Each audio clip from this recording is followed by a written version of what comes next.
नमस्कार दोस्तों, वेलकम है share market with Kanchan channel में।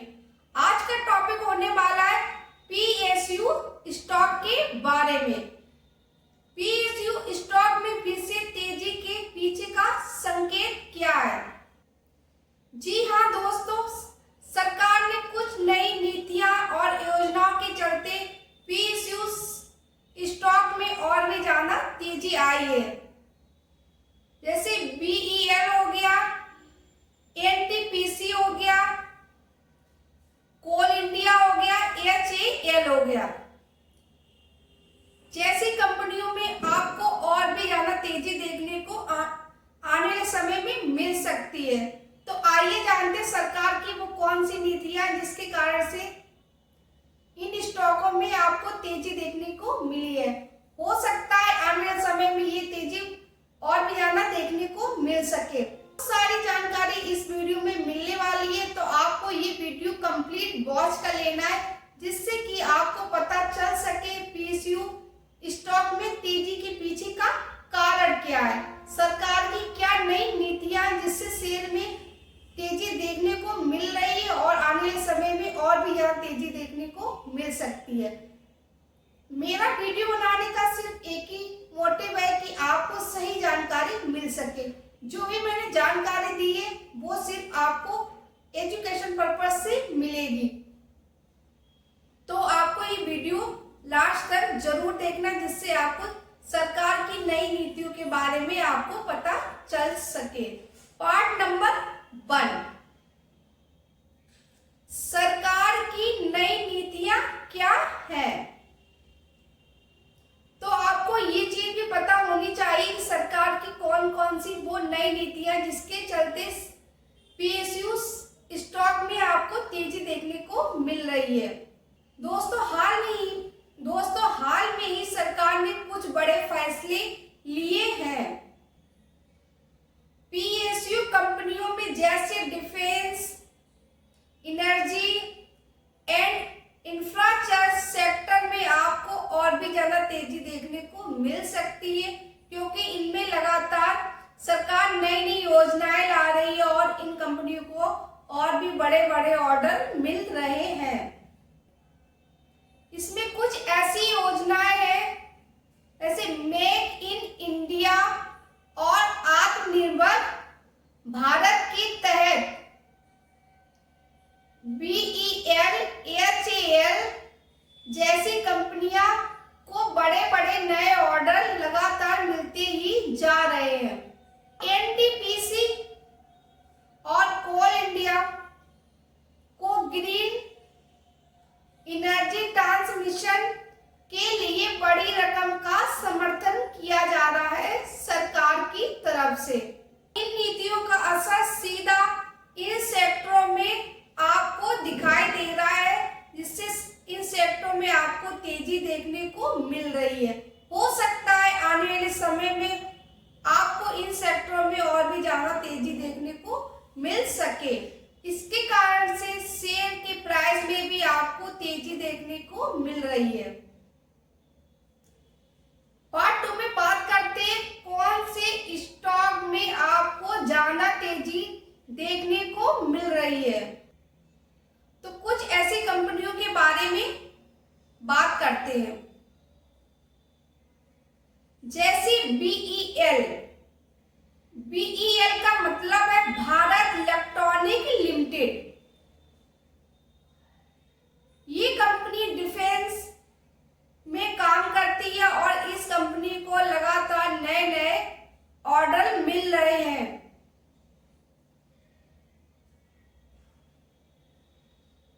जैसे नए प्रोजेक्ट, रडार सिस्टम और इलेक्ट्रॉनिक की बड़ी डिमांड आने वाले समय में और भी देखने को मिल सकती है और भी ऑर्डर देखने को मिल सकते हैं। तो इन सेक्टर में, डिफेंस सेक्टर में और भी ज्यादा डिमांड बढ़ने वाली है, तो इन सेक्टरों में तेजी आपको देखने को मिल सकती है। तो आप ही इन सेक्टरों में एजुकेशन पर्पज से नजर बना के रख सकते हो। दूसरे स्टॉक की बात करते हैं। दूसरा स्टॉक है एनटीपीसी।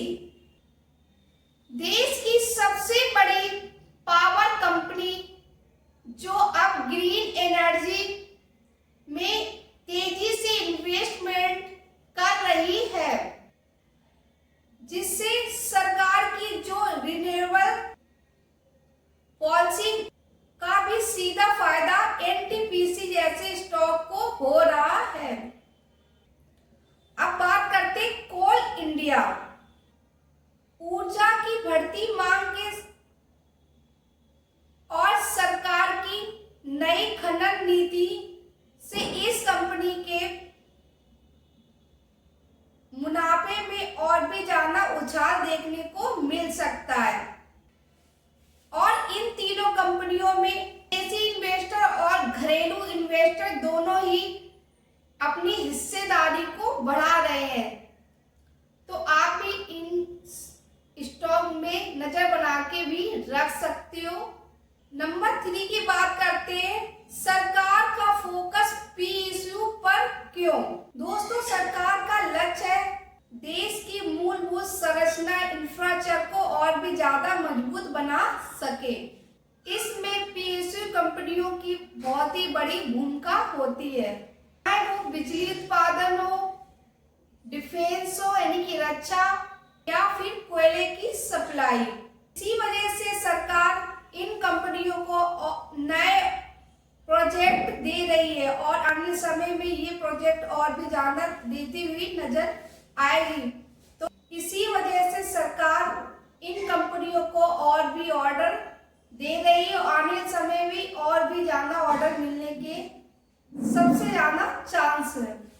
इसी वजह से सरकार इन कंपनियों को और भी नए ऑर्डर दे रही है।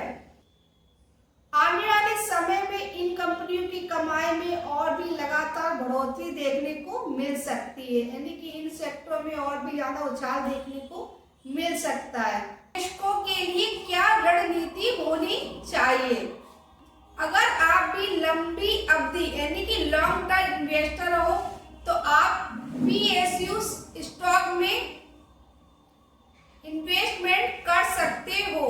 तो लॉन्ग टर्म के लिए आप पीएसयू स्टॉक में इन्वेस्टमेंट करने का विचार कर सकते हो। लेकिन याद रखना, हर स्टॉक की एक टाइमिंग और वैल्यूएशन होती है। तो आप किसी भी स्टॉक में इन्वेस्टमेंट करने से पहले खुद का रिसर्च करिए या किसी भी फाइनेंस एडवाइजर की एडवाइस जरूर लीजिए। तो आप इन सेक्टर में इन्वेस्टमेंट भी कर सकते हो, चाहे आप एसआईपी के थ्रू भी इन्वेस्टमेंट को बढ़ा सकते हो। फैक्टर, हर निवेश के साथ कुछ रिस्क भी जुड़ा हुआ होता है। यदि सरकार की नीतियों में कुछ बदलाव होता है या इन कंपनियों को प्रोजेक्ट नहीं मिल पाए किसी कारण से, तो आपको इन कंपनियों की स्टॉक में गिरावट भी देखने को मिल सकती है, यानी कि स्टॉक में आपको तेजी देखने को हो सकता ना मिले। तो आप जब भी इन्वेस्टमेंट करें तो आपको तेजी और गिरावट दोनों को ही समझ लेना चाहिए, क्योंकि सरकार की नीतियों कभी भी बदल सकती है। यदि आपका लॉन्ग टर्म का नजरिया है तो आप नजर बना के इन स्टॉक में रख सकते हो। तो दोस्तों, सरकार की इन नीतियों के कारण से इन सेक्टरों में आपको तेजी देखने को मिल सकती है।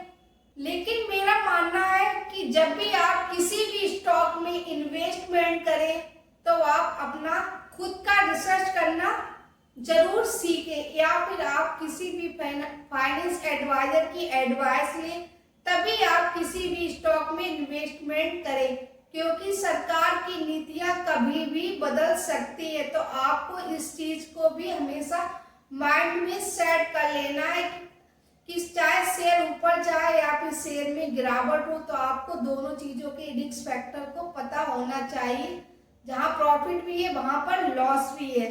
तो जब भी आप इन्वेस्टमेंट करें तो अपने फाइनेंस एडवाइजर की एडवाइस जरूर ले। इसके साथ ही आपको ये जानकारी अच्छी लगी तो आप मेरे चैनल को सब्सक्राइब, वीडियो को लाइक और बेल आइकन को प्रेस करना बिल्कुल भी ना भूलें, जिससे कि जब भी मैं वीडियो बनाऊं तो आप तक सबसे पहले नोटिफिकेशन पहुंच सके। कंप्लीट वीडियो देखने के लिए thank you so much. Bye bye and take care.